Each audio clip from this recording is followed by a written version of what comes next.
Hello everyone, welcome to my new video. আজকে সকাল সকাল সুন্দর একটা ভিডিও নিয়ে আপনাদের সামনে চলে আসলাম। আপনারা ভিডিওটি সম্পূর্ণ দেখবেন এবং শেষে কমেন্টে জানাবেন টাইলসটা বেশি সুন্দর লাগতেছে। আমরা আজকে এসেছি টাইলস কেনার জন্য, আমার শাশুড়ি মা এবং আমি, আর সাথে তো আমার পুতুলি আছেই। তো অনেকেই আমাদেরকে জিজ্ঞেস করে আমরা শাশুড়ি বৌমা নাকি মা মেয়ে। যখন আমরা বলি শাশুড়ি বৌমা, অনেকেই বিশ্বাস করে না যে আমরা শাশুড়ি বৌমা, কারণ আমাদের সম্পর্কটা এতই ভালো, বোঝার মতো কোনো নেই তাদের। দেখো, আমি আজকে কিছু কথা বলবো।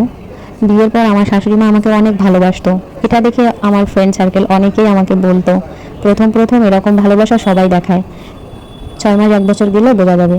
তাদের উদ্দেশ্যে আমি আজকে বলতেছি, 6 মাস 1 বছর কেন, 2 বছর হয়ে যাচ্ছে, কই আমাদের সম্পর্ক তো খারাপ হয়নি, আমরা আগের চেয়ে অনেক ভালো আছি, আমাদের সম্পর্ক অনেক ভালো। তাদের উদ্দেশ্যে বলবো, তোমাদের শাশুড়ির সঙ্গে তোমাদের সম্পর্ক ভালো না তাই বলে অন্যের শাশুড়ির সঙ্গে তো সম্পর্ক ভালো হবে না, এমনটা কিন্তু না। কিছু কিছু মেয়ে আছে এত বদমাশ, নিজেও ভালো থাকবে না, অন্যের ভালো থাকা দেখলেও তাদের হিংসা হবে। কেন রে বোন, তোমাদের মাঝে এত হিংসা কেন?